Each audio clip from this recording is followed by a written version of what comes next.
DLN online class में आप सभी विद्यार्थियों का स्वागत है। इस वीडियो में क्लास 10 साइंस केमिस्ट्री अध्याय फर्स्ट रासायनिक अभिक्रियाएं एवं समीकरण से लेकर आ रहे हैं एनसीईआरटी क्वेश्चन नंबर 5, 6, 7, 8 का सॉल्यूशन।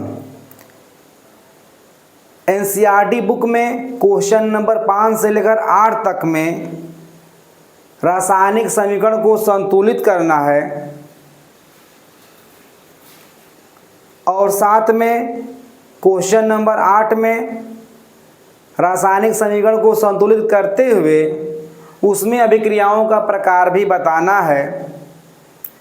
तो हमने अपने पिछले वीडियो में जो अध्याय का स्टडी करा रहे थे तो उसमें अभिक्रियाओं के प्रकार पर हम प्रकाश डाल चुके हैं, समझा चुके हैं थ्योरी के माध्यम से और एग्जाम्पल के माध्यम से भी। तो यहाँ पर हम क्वेश्चन नंबर 5 से लेकर 8 तक यहाँ पर क्वेश्चन शीट तैयार किए हैं। क्वेश्चन को हम यहाँ पर सॉल्व करेंगे, सिर्फ ध्यान देना है। तो जो क्वेश्चन नंबर 5 आया है और ध्यान देना है, समीकरण को बैलेंस करने के लिए एग्जाम में हम कम से कम समय में समीकरण को संतुलित कर सके, समय का हम सदुपयोग कर सके, इस उद्देश्य से हमको पढ़ना है। और एक मेथड, एक तकनीकी, एक विधि का हम यहाँ पर परिचर्चा करेंगे जिसे हम बोलते हैं हिट एंड ट्रायल मेथड, जिसे हम बोलते हैं अनुमान विधि। अनुमान विधि के द्वारा हम किसी भी रासायनिक समीकरण को संतुलित कर सकते हैं कम समय में। लेकिन हाँ, समीकरण को संतुलित करने के लिए हमें तत्वों का संकेत और यौगिकों का रासायनिक सूत्र याद होना चाहिए। अगर नहीं याद रहेगा तो हम लोग किसी यौगिक का फार्मूला, रासायनिक सूत्र नहीं लिख पाएंगे तो फिर हम लोग बैलेंस कहाँ कर पाएंगे। तो निश्चित तौर से हमें रासायनिक समीकरण को संतुलित करने के लिए हमें मूलकों का, तत्वों का, यौगिकों का ज्ञान होना जरूरी है। तो क्वेश्चन नंबर 5 क्या कह रहा है, ध्यान देना है। क्वेश्चन नंबर 5 में कह रहा है कि निम्न कथनों को रासायनिक समीकरण के रूप में परिवर्तित कर उन्हें संतुलित कीजिए। क्वेश्चन नंबर 5 एनसीईआरटी में दे रहा है भैया क्या कथन, सब समीकरण दिया गया है, उसे रासायनिक सूत्रों के रूप में प्रदर्शित करके संतुलित करना है। तो ध्यान देना है, पहला क्वेश्चन नंबर 5 का हम चलते हैं, ध्यान देना है। क्वेश्चन नंबर 5, क्वेश्चन नंबर 5 में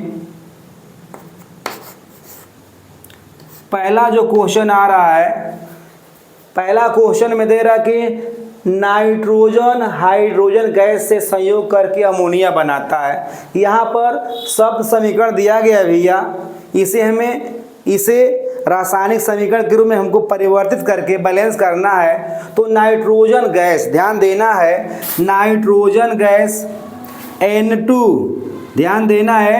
ये क्वेश्चन नंबर 5 का ए है, क्वेश्चन नंबर 5 का ए, क्वेश्चन नंबर 5 का ए में कह रहा है कि नाइट्रोजन गैस, ध्यान देना है भैया, नाइट्रोजन गैस हाइड्रोजन गैस के साथ अभिक्रिया करके क्या बनाता है, अमोनिया गैस बनाता है। अमोनिया यानी NH3। अगर हमको तत्वों का, यौगिकों का सूत्र अगर नहीं ज्ञात रहेगा तो हम लोग लिख नहीं पाएंगे। तो यहाँ पर ध्यान देना है कि नाइट्रोजन गैस, यह नाइट्रोजन किस रूप में है, गैसीय रूप में है। हाइड्रोजन भी किस रूप में है भैया, गैसीय रूप में। जब दोनों अभिक्रिया करते हैं तो बनता है अमोनिया गैस। क्या बनता है, अमोनिया गैस। चूंकि हमें मालूम है द्रव्यमान संरक्षण का नियम या द्रव्य की अविनाशता का नियम, अभिकारकों के पक्ष में जितने परमाणु होने चाहिए, अभिकारकों के पक्ष में जितने तत्वों के परमाणु होना चाहिए उतने ही परमाणु तत्वों का उत्पादों के पक्ष में भी होना चाहिए।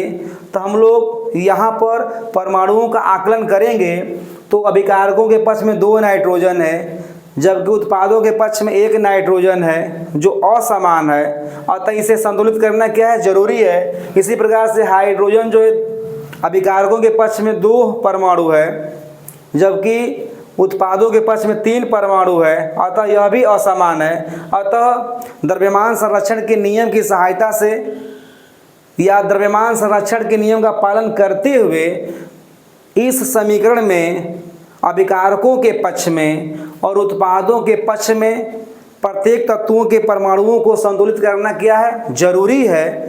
तो हम लोग ध्यान देंगे, नाइट्रोजन और हाइड्रोजन जब संयोग करेंगे तो अमोनिया गैस बन रहा है।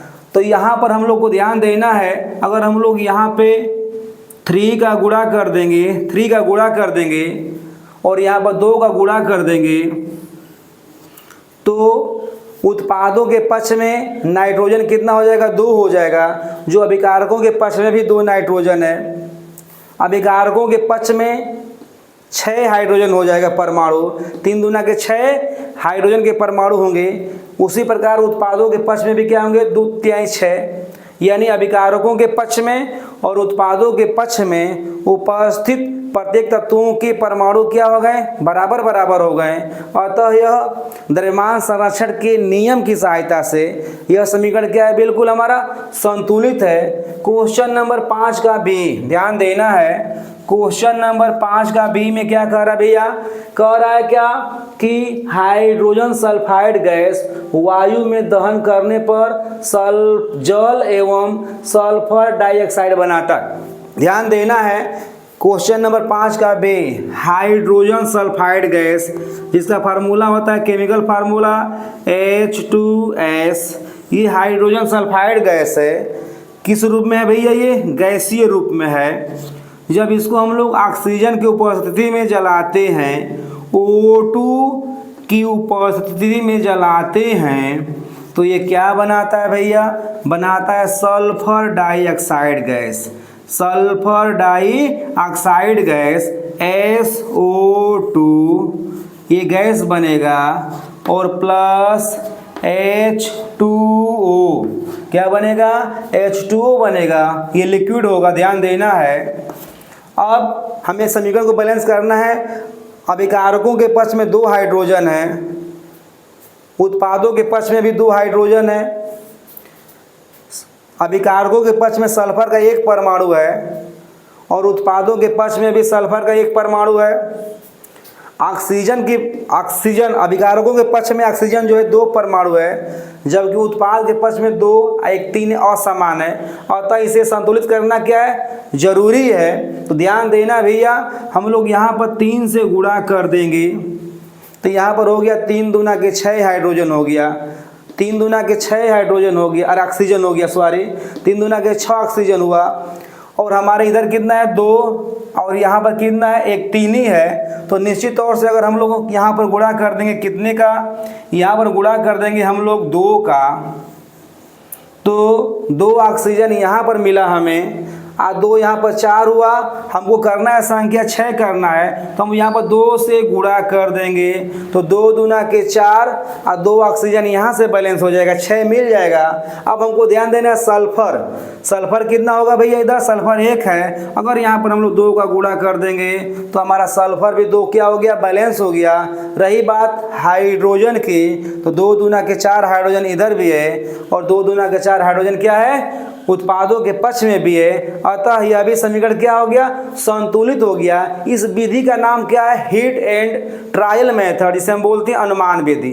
अनुमान विधि से समीकरण हमारा तभी सफल होगा, तभी संतुलित होगा, या संतुलित करने में हम लोग सफल होंगे जब तत्वों के संकेत और रासायनिक सूत्र का ज्ञान हमें अच्छे प्रकार से रहेगा। तो ये समीकरण नंबर हमारा 5 का बी संतुलित हो गया। क्वेश्चन नंबर 5 का सी ध्यान देना है, सी में क्या कह रहा है, क्वेश्चन नंबर 5 का सी में एल्युमिनियम सल्फेट के साथ अभिक्रिया करके बेरियम क्लोराइड, एल्युमिनियम सल्फेट के साथ बेरियम क्लोराइड, ध्यान देना है, एल्युमिनियम सल्फेट Al2SO4 का होल थ्राइस, ये एल्युमिनियम सल्फेट है, इसका अभिक्रिया कराते हैं हम लोग किससे, ध्यान देना है, एल्युमिनियम सल्फेट एवं बेरियम सल्फेट का ध्यान देना है। एल्युमिनियम सल्फेट के साथ अभिक्रिया करके बेरियम क्लोराइड, यहाँ पर लेना है हमको barium chloride, BaCl2 barium chloride जब अभिक्रिया करता है तो क्या बनता है भैया, बनता है एल्युमिनियम क्लोराइड और barium sulphate. Aluminium chloride AlCl3 और बेरियम सल्फेट BaSO4। ध्यान देना है, समीकरण को बैलेंस करना है हमें, ध्यान देना है। एल्युमिनियम का इधर 2 परमाणु है, इधर 1 परमाणु है, अतः इसे हमें बैलेंस करने के लिए ध्यान 2 का यहाँ पर गुणा करना पड़ेगा, एल्युमिनियम हमारा बैलेंस हो जाएगा। अब ध्यान देना है यहाँ पर कि यहाँ पर सल्फेट मूलक कितना है भैया, 3 है, यहाँ पर सल्फेट मूलक कितना है, 1 है, अतः हम लोग यहाँ पर 3 का गुणा कर देंगे तो हमारा सल्फेट अम्लीय मूलक भी क्या हो जाएगा, बैलेंस हो जाएगा। अब हमको ध्यान देना है, इधर कितना है बेरियम, 1 है, इधर बेरियम कितना हो गया, 3 हो गया, अतः हम लोग यहाँ पर 3 से गुणा कर देंगे तो हमारा बेरियम भी क्या हो गया, बैलेंस हो गया। अब हम लोग काउंटिंग करेंगे तो 3 इधर हो गया सल्फेट मूलक, इधर भी 3 सल्फेट मूलक हो गया, इधर एल्युमिनियम 2 है, इधर भी एल्युमिनियम 2 हो गया, इधर क्लोरीन कितना है, 3 दूना के 6, इधर भी हो गया 2 3 6, यानी हमारा समीकरण क्या है, बिल्कुल बैलेंस है, संतुलित है। अब क्वेश्चन नंबर 5 का हम डी में पहुंचते हैं। क्वेश्चन नंबर 5 का डी, क्वेश्चन नंबर 5 का डी में भैया क्या है, ध्यान देना है, पोटेशियम धातु जल के साथ अभिक्रिया करके पोटेशियम धातु जो है ठोस रूप में रहता है, पोटेशियम धातु जल के साथ अभिक्रिया करेगा, H2O लिक्विड के रूप में रहेगा, तो अभिक्रिया करेगा, पोटेशियम धातु जल के साथ अभिक्रिया करेगा तो क्या बनेगा, ध्यान देना है, पोटेशियम धातु जल के साथ अभिक्रिया करके पोटेशियम हाइड्रोक्साइड एवं हाइड्रोजन गैस देती है। तो पोटेशियम हाइड्रोक्साइड का फार्मूला क्या होगा, KOH प्लस H2, ये किस रूप में निकलेगा, गैसीय रूप में निकलेगा। ध्यान देना है, इस समीकरण को बैलेंस करने के लिए चूंकि हमें ध्यान देना, पोटेशियम का परमाणु इधर 1 है अभिकारक के पक्ष में और उत्पाद के पक्ष में भी क्या है, 1 है। अभिकारक के पक्ष में हाइड्रोजन 2 है, लेकिन उत्पाद के पक्ष में 2 हाइड्रोजन यहाँ पर और 1 यहाँ पर 3 है, असंतुलित है, जबकि ऑक्सीजन जो इधर भी 1 है और इधर भी 1, लेकिन इस समीकरण में जो है हाइड्रोजन जो है असमान है और तो उसे हमें बैलेंस करना पड़ेगा। तो ध्यान देना है भैया, यहाँ पर हम लोग क्या करेंगे, ध्यान देना है, 2 का गुणा कर देंगे, 2 का गुणा कर देंगे तो 2 दूना के 4 हाइड्रोजन होगा, हाइड्रोजन कितना होगा, 2 दूना के 4 होगा। हम लोग यहाँ पर भी 2 का गुणा कर देंगे, ध्यान देना है, 2 का गुणा हम लोग यहाँ पर भी कर देंगे तो हमारा 2H यहाँ से निकला और 2H यहाँ से 4H हो गया। ऑक्सीजन कितना हमारा एटम है, 2 है, हमारा ऑक्सीजन भी 2 एटम हो गया। अब पोटेशियम कितना है, यहाँ पे 2 है, तो हम लोग 2 का गुणा कर देंगे यहाँ पे तो पोटेशियम भी बैलेंस हो जाएगा। यानी हमारा यह क्वेश्चन क्या हुआ, कंप्लीट हुआ। यहाँ क्वेश्चन नंबर 5 में सब समीकरण दिया गया था, उसे रासायनिक सूत्रों के रूप में बदलकर संतुलित करना था। तो क्वेश्चन नंबर 5 को हल करने के लिए हम जो विधि को अपनाए थे वह था क्या, हीट एंड ट्रायल मेथड, जिसे हम बोलते हैं अनुमान विधि। अब हम क्वेश्चन नंबर 6 को हल करेंगे, ध्यान देना भैया, क्वेश्चन नंबर 6 में क्या कह रहा है, रासायनिक समीकरण दिया गया है, रासायनिक समीकरण दिया गया है, उसे हमें सिर्फ बैलेंस करना है, उसको हम सिर्फ बैलेंस करेंगे। रासायनिक समीकरण दिया गया है, यहाँ पर क्वेश्चन नंबर 5 में जो था सब समीकरण दिया गया था, लेकिन क्वेश्चन नंबर 6 में जो है रासायनिक समीकरण दिया गया है, हमें सिर्फ हीट एंड ट्रायल मेथड का उपयोग करके इसे संतुलित करना है। और हम उम्मीद कर रहे हैं कि हम पढ़ाई ऐसा करें जो हम अपने देश, अपने माता पिता, अपने गांव का नाम रोशन करें, कुछ बड़े बने, पढ़ें। तो ध्यान देना है, क्वेश्चन नंबर 6 क्या कह रहा है, क्वेश्चन नंबर 6 क्वेश्चन नंबर 6 में हम लोग ए में चलते हैं, ध्यान देना है। क्वेश्चन नंबर ए में दिया है नाइट्रिक अम्ल क्रिया करेगा बूझा चूना यानी कैल्शियम हाइड्रोक्साइड से, तो बनेगा कैल्शियम नाइट्रेट और जल बनेगा। ध्यान देना है भैया। क्वेश्चन नंबर 6 का 1 नाइट्रिक अम्ल HNO3 नाइट्रिक अम्ल अब क्रिया करेगा किससे, बूझा चूना यानी CaOH का होल ट्वाइस, इसका नाम है कैल्शियम हाइड्रोक्साइड। तो क्या बनेगा भैया, उत्पाद के रूप में बनेगा कैल्शियम नाइट्रेट CaNO3 का होल ट्वाइस प्लस क्या बनेगा H2O। अब हमको ध्यान देना है, बैलेंस करना है समीकरण को। यहाँ पर रासायनिक समीकरण दिया गया है, केमिकल इक्वेशन दिया गया है, हीट एंड ट्रायल मेथड का उपयोग करके हम समीकरण को बैलेंस करेंगे। ध्यान देना है। इधर नाइट्रेट मूलक कितना है भैया, 1 है। इधर नाइट्रेट मूलक कितना है भैया, 2 है। अतः हम यहाँ पर 2 का गुणा कर देंगे, 2 का गुणा कर देंगे तो हमारा नाइट्रेट मूलक क्या हुआ, बैलेंस हो गया। अब ध्यान देना है, हमारा नाइट्रेट मूलक क्या हो गया, बैलेंस हो गया। 2H इधर भी है, 2H इधर भी है। कैल्शियम इधर कितना है, 1 है। इधर भी कितना है, कैल्शियम 1 है। अतः हमारा समीकरण क्या हो गया, बिल्कुल बैलेंस हो गया। समझ में आया। तो यहाँ पर भी हम लोग समीकरण को बैलेंस कर रहे हैं हीट एंड ट्रायल मेथड से। ध्यान देना कैसे बैलेंस करना है, नाइट्रेट मूलक इधर 2, नाइट्रेट मूलक यहाँ से 2 का गुणा कर दे तो ये भी बैलेंस हो गया। 2H है हमारे, 2H यहाँ पर है, 2H यहाँ पर बैलेंस हो गया। ध्यान देना कैल्शियम कितना यहाँ पर, 1 है। कैल्शियम भी हमारा क्या हुआ, यहाँ पर 1 हो गया। अब ध्यान देना भी हमको हाइड्रोजन बैलेंस करना है स्वारिक। 2H यहाँ से लेंगे हम लोग और 2H यहाँ से, 4H 2O यहाँ पर है ये है, तो हम लोग यहाँ पर 2 का गुणा कर देंगे। यहाँ पर 2 का हम लोग क्या कर देंगे भैया, 2 का गुणा कर देंगे तो हमारा 2 दूना के 4 हाइड्रोजन क्या हुआ, बैलेंस हो गया। और साथ में 2 O भी क्या हो गया, बैलेंस हो गया। तो ये हमारा क्वेश्चन नंबर 6 का जो था ए सॉल्यूशन था। क्वेश्चन नंबर बी क्या कह रहा है 6 में, क्वेश्चन नंबर बी में कास्टिक सोडा और सल्फ्यूरिक अम्ल। क्वेश्चन नंबर 6 का बी जो ले रहा है क्या दिया है, ध्यान देना है। दिया है कास्टिक सोडा यानी sodium hydroxide NaOH plus H2SO4 sulphuric अम्ल। इन दोनों में अभिक्रिया होता है तो क्या बनता है भैया, बनता है, ध्यान देना है, दोनों में अभिक्रिया होगा तो बनेगा सोडियम सल्फेट और जल। क्या बनेगा, sodium sulphate Na2SO4 plus water H2O। अब ध्यान देना यहाँ पे समीकरण को बैलेंस करना है, ध्यान देना है। यहाँ पर कास्टिक सोडा जो क्षार के रूप में आया, क्षार है और ये अम्ल है, तो क्षार और अम्ल अभिक्रिया करते हैं तो क्या बनता है, साल्ट और जल बनता है। ध्यान देना है। यहाँ पर सल्फेट मूलक कितना, 1 है। यहाँ पर भी सल्फेट मूलक कितना भैया, 1 है। सल्फेट मूलक क्या है, दोनों पक्षों में बराबर है। यहाँ पर हाइड्रोजन कितना है, 2 और 1 3 है, जबकि यहाँ पर कितना है, सिर्फ 2 है। अतः बैलेंस करना पड़ेगा। और साथ में हमको ध्यान देना है इधर आपका यहाँ पर जो है हमको ऑक्सीजन को भी बैलेंस करना है। तो हम लोग क्या करेंगे, ध्यान देना है, सल्फेट मूलक बैलेंस है लेकिन ऑक्सीजन का परमाणु यानी ऑक्सीजन और H जो है असमान है, तो उस बैलेंस करना पड़ेगा, ध्यान देना है।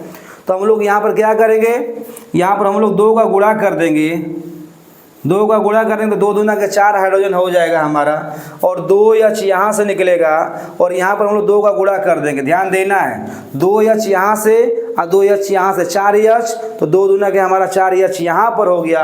और साथ में हमको ध्यान देना सल्फेट मूलक इधर कितना, 1 है, तो सल्फेट मूलक भी इधर कितना हमारा 1 है। और सोडियम इधर 2 है, तो सोडियम भी हमारा इधर क्या हो गया, 2 हुआ। अतः यह समीकरण क्या हुआ, बिल्कुल बैलेंस हो गया। क्वेश्चन नंबर 6 का सी सोडियम क्लोराइड और सिल्वर नाइट्रेट। ध्यान देना है, question number C sodium chloride जिसे हम लोग बोलते हैं साधारण नमक, NaCl plus silver nitrate AgNO3। दोनों ही यहाँ पर साल्ट हैं, दोनों में अभिक्रिया होगा तो ध्यान देना है भैया, क्या बनेगा, सिल्वर क्लोराइड, क्या बनेगा, सिल्वर क्लोराइड Cl प्लस बनेगा क्या, सोडियम नाइट्रेट NaNO3। ध्यान देना है NaNO3 हम लोग देखेंगे अभिकारकों के पक्ष में Na इधर भी एक है, Na इधर भी एक है, क्लोरीन इधर भी एक परमाणु है, इधर भी क्लोरीन का एक परमाणु है, इधर सिल्वर का एक परमाणु है, उत्पाद के पक्ष में भी सिल्वर का एक परमाणु है, नाइट्रेट एक मूलक इधर भी है, नाइट्रेट मूलक इधर भी एक है। अतः यह समीकरण जो है स्वतः यानी यह समीकरण पहले से ही क्या है, संतुलित है। अतः इस समीकरण को छेड़छाड़ नहीं करना है, यह समीकरण क्या है, संतुलित है। अगला क्वेश्चन चलते हैं हम लोग क्वेश्चन नंबर 6 का डी में। बेरियम क्लोराइड को सल्फ्यूरिक अम्ल से क्रिया कराया जा रहा है। क्वेश्चन नंबर डी लेते हैं। बेरियम क्लोराइड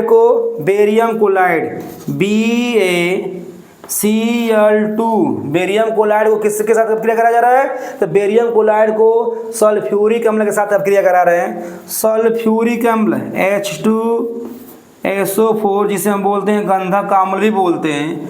तो क्या बनता है भैया, बनता है barium sulphate BaSO4 barium sulphate, और साथ में क्या बनता है साथ में हाइड्रोक्लोरिक अम्ल HCl। ध्यान देना है भैया, इधर सल्फेट मूलक क्या है, एक है, इधर भी सल्फेट मूलक क्या है, एक है, इधर बेरियम का एक परमाणु है, इधर भी बेरियम का एक परमाणु है।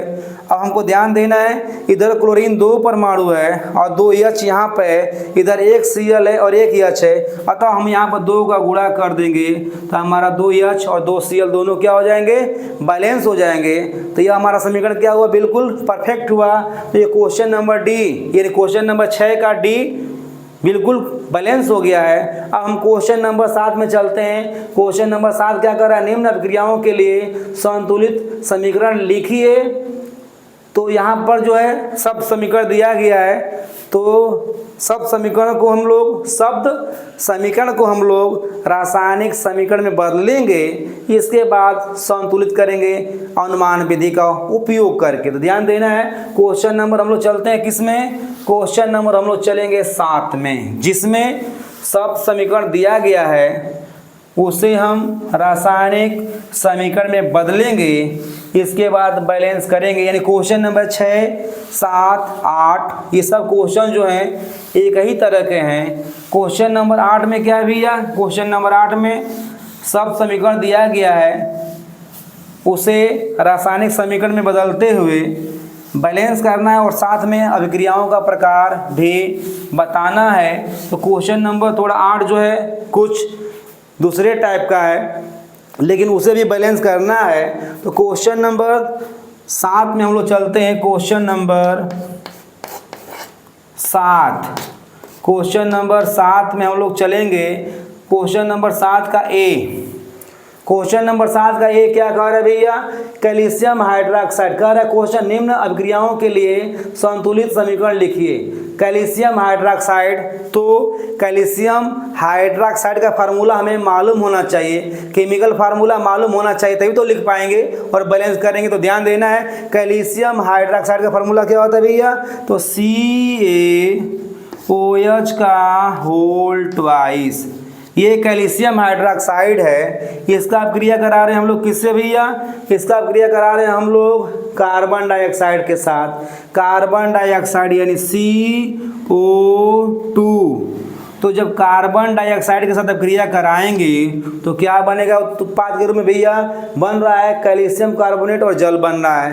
कैल्शियम कार्बोनेट यानी CaCO3 calcium carbonate plus water यानी H2O। ध्यान देना है, समीकरण को बैलेंस करना है। कैसे बैलेंस करेंगे, ध्यान देना है। एक ओ लाकर हम दे देंगे CO2 को तो बन जाएगा CO3, तो CO3 यहाँ से निकलेगा, कैल्शियम यहाँ से निकलेगा तो बन जाएगा हमारा कैल्शियम कार्बोनेट।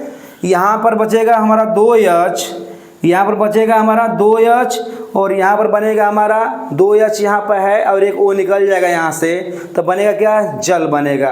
क्या बनेगा, जल बनेगा। यानी हमारे अभिकारकों के पक्ष में 2H यहाँ पे और 2H यहाँ पर भी है और यहाँ का एक ऑक्सीजन दे देंगे हम लोग किसको, CO2, तो कार्बोनेट बन जाएगा। एक O बचेगा तो एक O यहाँ पर बचेगा और 2 H2O बन जाएगा। तो ये हमारी एक फार्मूला, ये जो हमारा इक्वेशन हुआ क्या, संतुलित। यह समीकरण क्या हुआ भैया, संतुलित हो गया। क्वेश्चन नंबर 7 का बी, दोनों पक्षों में ध्यान देना, दोनों पक्षों में प्रत्येक तत्वों का परमाणु बराबर बराबर होना चाहिए। अगर हम लोग काउंटिंग करना चाहें तो ऐसे भी कर सकते हैं। कैल्शियम का 1 एटम है, कैल्शियम का 1 एटम हुआ।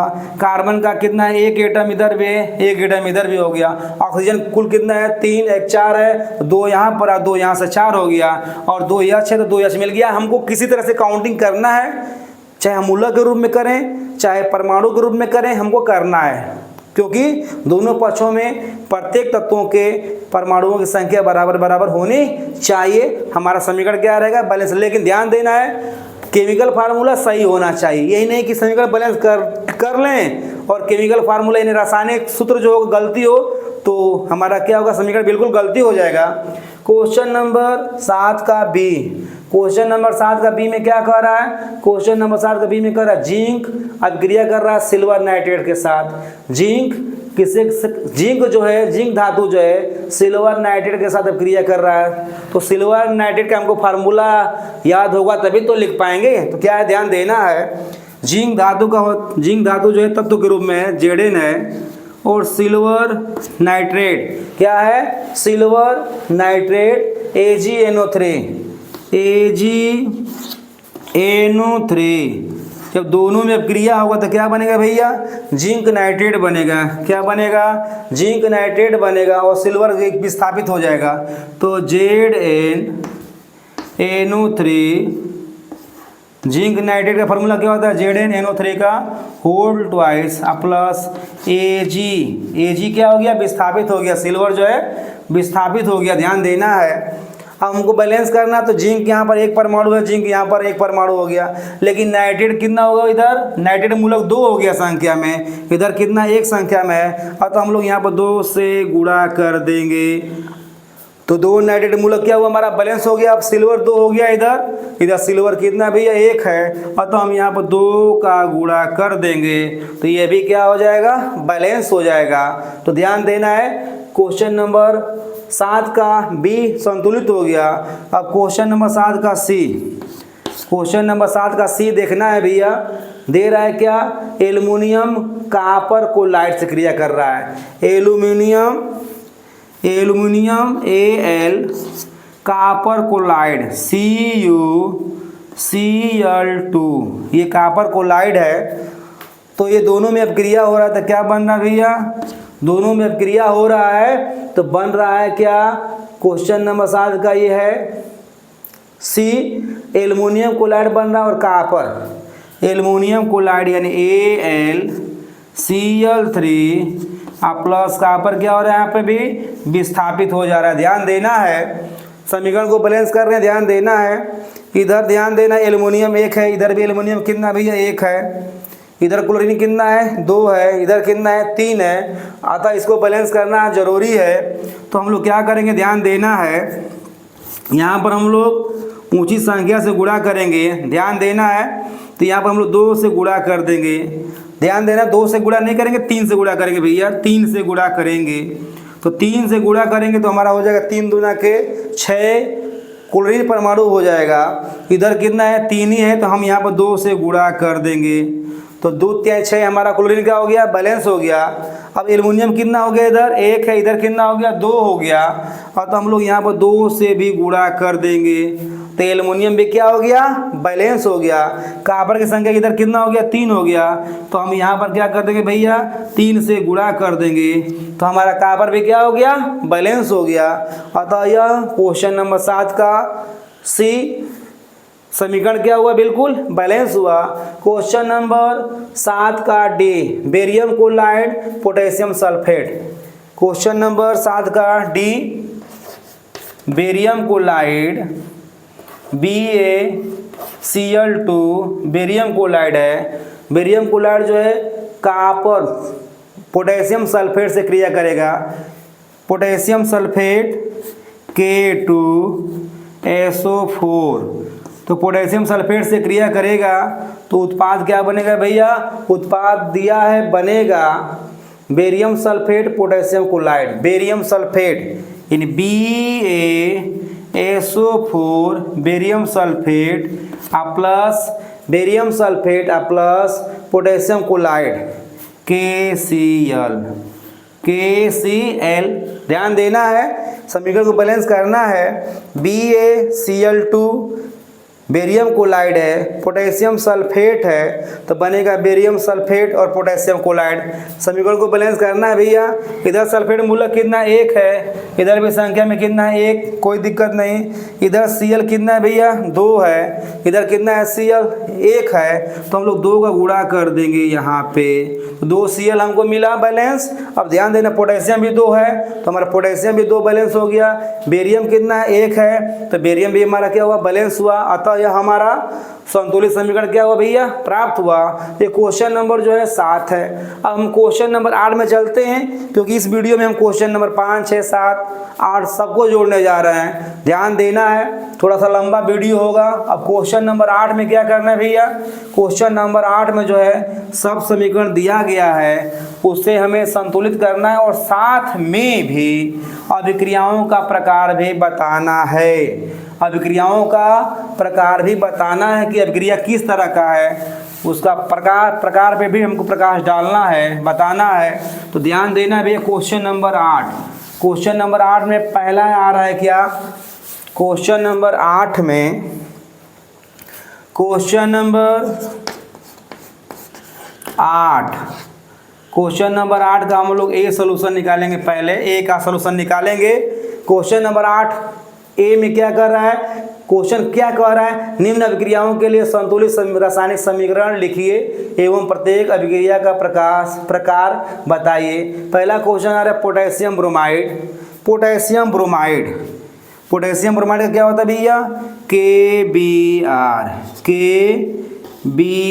ये पोटेशियम ब्रोमाइड है। पोटेशियम ब्रोमाइड किससे अभिक्रिया करने जा रहा है, तो बेरियम आयोडाइड से। किससे करने जा रहा है, barium iodide BaI2 barium iodide है। तो क्या बनेगा भैया, बेरियम आयोडाइड से क्रिया कराएंगे। पोटेशियम ब्रोमाइड का तो बन रहा है क्या, पोटेशियम आयोडाइड प्लस क्या बन रहा है भैया, potassium iodide plus barium bromide यानी Br2 ये बेरियम ब्रोमाइड है। ध्यान देना है। तो अब हमको ध्यान देना है, समीकरण तो हम लोग लिख दिए, पहले बैलेंस करेंगे, इसके बाद हम लोग इसको संतुलित करेंगे। ध्यान देना है। तो यहाँ पर पोटेशियम का 1 परमाणु है, इधर भी 1 परमाणु है, इधर ब्रोमीन का 1 परमाणु है, इधर कितना भैया 2 है। अतः हमको यहाँ पर 2 का गुणा करना पड़ेगा। तो 2 ब्रोमीन हमारा बैलेंस हो गया और पोटेशियम 2 हो गया, तो हम यहाँ पर भी 2 का गुणा कर देंगे, तो हमारा पोटेशियम भी क्या हो गया बैलेंस हो गया। आयोडीन की संख्या 2 है, आयोडीन की संख्या भी 2 हो गया।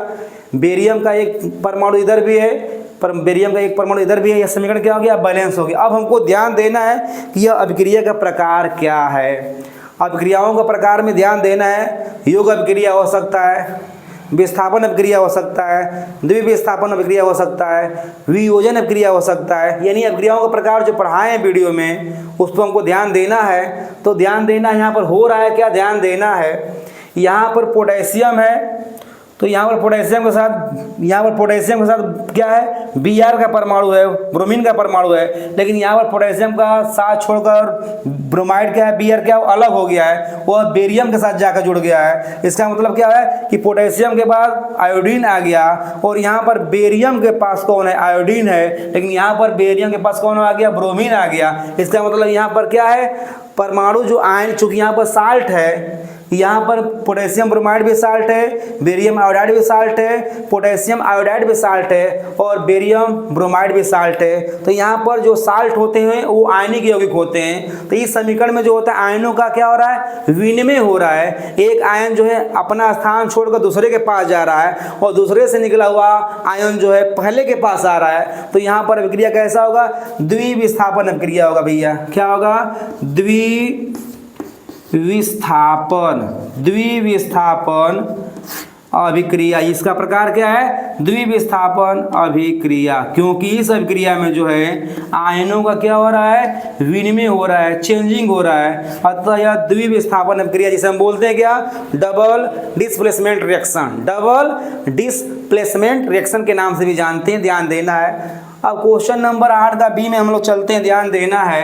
क्वेश्चन नंबर 8 का बी, क्वेश्चन नंबर 8 का बी में क्या भैया दिया है? क्वेश्चन नंबर 8 का बी में जो दिया है पोटेशियम ब्रोमाइड। अरे ध्यान देना है, बी में जिंक कार्बोनेट को, जिंक कार्बोनेट से क्या बन रहा है? जिंक ऑक्साइड और कार्बन डाइऑक्साइड बन रहा है, ध्यान देना है। क्वेश्चन नंबर बी क्या है? पोटेशियम कैल्शियम क्या दिया है? ध्यान देना है। जिंक कार्बोनेट है, zinc carbonate ZnCO3 zinc carbonate है। तो जिंक कार्बोनेट जो होता है यह अभिकारक के पक्ष में इधर बनता है क्या? Zinc oxide ZnO plus CO2। तो ध्यान देना है भैया, यहाँ पर जिंक कार्बोनेट जो है यौगिक के रूप में आया है। इसको हम लोग क्या करते हैं? जिंक कार्बोनेट जो है दो भागों में टूट जा रहा है, जिंक ऑक्साइड में और कार्बन डाइऑक्साइड में टूट जा रहा है। अतः इसे हम बोलते हैं क्या? चूंकि यहाँ पर ध्यान देना है, यहाँ पर जो अभिक्रिया है यहाँ पर उत्क्रमणीय चिन्ह, यहाँ पर क्या है? उत्क्रमणीय चिन्ह नहीं है, अनुत्क्रमणीय चिन्ह है। अतः यह अभिक्रिया जो है कैसा भैया? वियोजन अभिक्रिया है। कैसा है? वियोजन अभिक्रिया है। वियोजन, वियोजन अभिक्रिया। जब किसी यौगिक को हम लोग हीट करते हैं तो वह अपने दो अवयवी रूपों में टूट जाता है या वियोजित हो जाता है। तो इसे हम क्या कहते हैं? उस वियोजन अभिक्रिया कहते हैं, या ऊष्मीय वियोजन अभिक्रिया के नाम से भी जानते हैं। तो ये क्या हुआ? ऊष्मीय वियोजन अभिक्रिया का उदाहरण है, क्योंकि यहाँ पर जिंक कार्बोनेट को हम लोग हीट करते हैं, ये किस में टूट जाता है? जिंक ऑक्साइड और कार्बन डाइऑक्साइड में टूट जाता है। अतः यह वियोजन अभिक्रिया है, लेकिन यह ऊष्मा के द्वारा टूटता है, इसलिए इसका नाम क्या हो जाएगा? ऊष्मीय वियोजन अभिक्रिया। क्वेश्चन नंबर हम लोग ध्यान देना है भैया। क्वेश्चन नंबर हम लोग चलते हैं, क्वेश्चन नंबर में हम लोग चलते हैं 8 का सी। क्वेश्चन नंबर हम लोग 8 का सी में चलते हैं, ध्यान देना है। कोई भी क्वेश्चन को हल करते समय जो है हमको घबराना नहीं है, बिल्कुल धैर्य के साथ क्वेश्चन करना है। और हम उम्मीद कर रहे हैं कि आज के बाद लगभग 11th, 12th और 10th सभी का केमिस्ट्री का वीडियो बनाएंगे, ताकि अपने पास जो भी ज्ञान है आपके बीच में पहुंचाएं। तो चलिए क्वेश्चन नंबर जो है सी, हाइड्रोजन और क्लोरीन गैस अभिक्रिया करके क्या बनाते हैं? हाइड्रोजन क्लोराइड बनाते हैं, ध्यान देना है। हाइड्रोजन और क्लोरीन, क्वेश्चन नंबर 8 का सी, हाइड्रोजन गैस और क्लोरीन गैस Cl2 अभिक्रिया करते हैं, ये भी गैसीय रूप में है, तो बनता है हाइड्रोक्लोरिक गैस HCl। ध्यान देना है, यहाँ पर हमको क्वेश्चन नंबर जो बी था वो ऊष्मीय वियोजन अभिक्रिया का उदाहरण था, लेकिन हम लोग बता दिए, ध्यान देना है। वो प्रकार तो हम बताए थे, लेकिन बैलेंस किए थे कि नहीं, ध्यान नहीं दिए। तो चलते हैं फिर क्वेश्चन नंबर जो है 8 का बी में चलते हैं। 8 का बी, उसमें क्या था भैया? बी में था जिंक कार्बोनेट ZnCO3 को हम लोग क्या कहते? हीट किए थे या हीट करेंगे, तो यह किस में टूटा था? Zinc oxide ZnO plus CO2 में। तो ध्यान देना है, यहाँ से Zn निकलेगा, एक O निकल जाएगा, तो यहाँ पर ZnO हो जाएगा, और जो CO2 बचेगा यहाँ से अलग हो जाएगा। तो ये समीकरण क्या है? संतुलित है। और यह प्रकार कैसा था? तो ये वियोजन अभिक्रिया का उदाहरण है। कैसा है? वियोजन अभिक्रिया, जिसे हम बोलते हैं ऊष्मीय वियोजन अभिक्रिया। वियोजन अभिक्रिया है। अब हम क्वेश्चन नंबर सी में चलते हैं। क्वेश्चन नंबर 8 का सी, ध्यान देना है। सी में क्या कह रहा भैया? सी में कह रहा कि हाइड्रोजन और क्लोरीन गैस, हाइड्रोजन गैस और क्लोरीन गैस अब क्रिया करते हैं तो बनता है हाइड्रोजन क्लोराइड गैस। ध्यान देना है, hydrogen gas H2 gas plus Cl2 gas, जब दोनों अब क्रिया करते हैं तो क्या बनता है भैया, बनता है हाइड्रोजन क्लोराइड या हाइड्रोक्लोरिक अम्ल बनता है। तो यहाँ पर ध्यान देना, इधर Cl 2 परमाणु है, H का इधर 2 परमाणु है, यहाँ पर दोनों का एक एक परमाणु है, दो का हम गुणा कर देंगे तो हमारा दोनों क्या हो जाएगा, H भी बैलेंस हो जाएगा और Cl भी बैलेंस हो जाएगा। ध्यान देना है। अब हमको ध्यान देना कि अभिक्रिया का प्रकार क्या है। तो ऐसी रासायनिक अभिक्रियाएं जिसमें अभिकारक परस्पर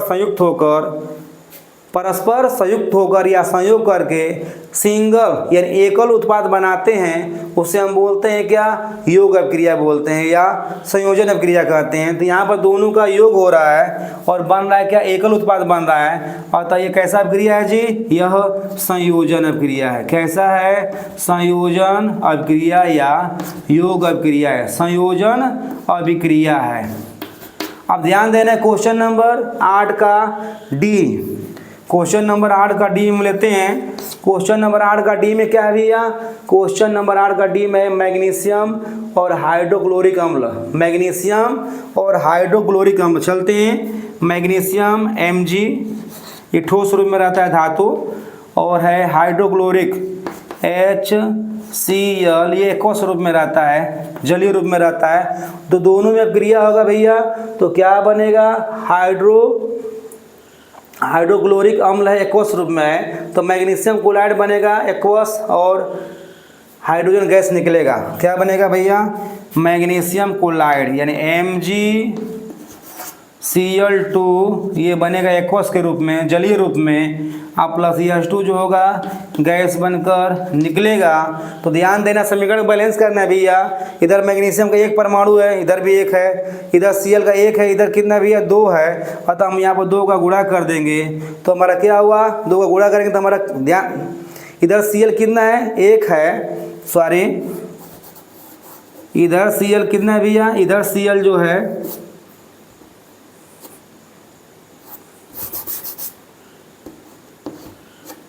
इधर Cl कितना है, 1 है, इधर कितना है 2 है। तो जिधर कम रहेगा उस उधर गुणा करना है, तो यहाँ पर 2 का गुणा कर देंगे तो 2 Cl बैलेंस हो गया। अब ध्यान देना, मैग्नीशियम कितना है, इधर 1 है, इधर भी 1 है, Cl हमारा 2 मिल गया, 2H निकलेगा, यहाँ पर गैस बनकर निकल जाएगा। समीकरण क्या हो गया, हमारा बैलेंस हो गया। तो यहाँ पर हो रहा है क्या, ध्यान देना है, यहाँ पर जो है मैग्नीशियम धातु जो है अम्लों में उपस्थित हाइड्रोजन परमाणु को गैस के रूप में विस्थापित कर दे रहा है। अतः यहाँ पर अभिक्रिया कैसा है, विस्थापन अभिक्रिया है भैया। कैसा है, विस्थापन अभिक्रिया है, विस्थापन अभिक्रिया है, विस्थापन अभिक्रिया है। तो ये हमारा क्वेश्चन नंबर NCERT का क्वेश्चन नंबर 5, 6, 7, 8 इस वीडियो में सॉल्व हुआ। और हम उम्मीद कर रहे हैं कि आज के बाद क्लास 11th और 12th का केमिस्ट्री पढ़ाएंगे, ऑर्गेनिक केमिस्ट्री पहले पढ़ाएंगे। तो हम उम्मीद कर रहे हैं कि आप इस वीडियो को समझेंगे, लाइक, सब्सक्राइब और शेयर करेंगे। धन्यवाद।